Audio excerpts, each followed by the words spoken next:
Welcome back to the Homebody Club.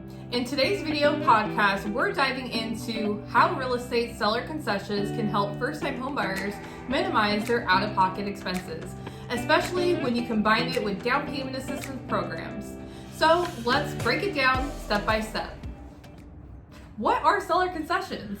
Great to ask. Seller concessions refer to the agreement where the seller of a property agrees to pay certain closing costs on behalf of the buyer. This can cover a variety of expenses such as loan origination fees, title insurance, property taxes, or inspection costs. Essentially, the seller is helping reduce the buyer's financial burden at close. Now, how do seller concessions help first-time homebuyers? For first-time homebuyers, the upfront cost of purchasing a home can feel overwhelming. Aside from the down payment, there are a range of other costs that must be covered before your keys are handed over. By negotiating seller concessions, a buyer can reduce some of these additional costs. Let's say you're buying a home for $250,000 and your lender requires a 3% down payment. That's about $7,500 right off the bat. But if the seller offers $5,000 in concessions, you only need to come up with $2,500 for closing costs. This significantly lowers the amount of money you need to bring to the table. So how does down payment assistance programs fit in? Well, now, when you layer in down payment assistance programs, things get even more interesting. These programs are specifically designed to help first-time homebuyers who might struggle to save enough for a down payment. Some DPAs offer grants or forgivable loans to cover all or part of the down payment, while others provide low-interest loans to be paid back over time. By combining seller concessions with down payment programs, a first-time homebuyer might not have to pay anything out of pocket for their down payment or closing costs.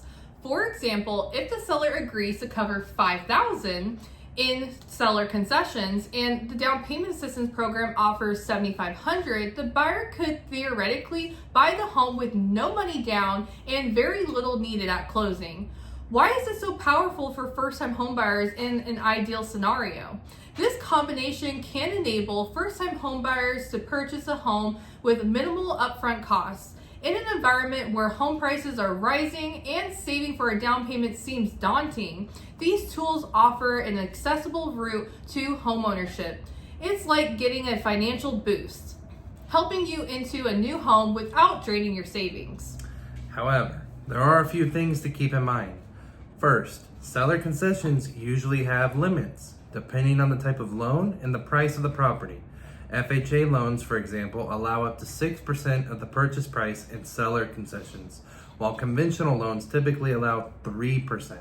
It's also important to ensure that the home appraises for the agreed upon purchase price, as any concessions might be factored into the overall deal. Final thoughts. By utilizing both seller concessions and down payment assistance programs, first-time homebuyers can significantly reduce the initial financial commitment, making the dream of home ownership attainable. It's all about understanding how the tools work together and strategically negotiating with the seller. In the end, these options can be a game changer, enabling you to get into a home with less financial strain and potentially start building equity much sooner than you might have thought possible. Well, thanks for tuning in today. Be sure to subscribe for more insights on how to navigate the home buying process with ease. All right, have a great day, and this is the Homebody Club. Bye. Bye.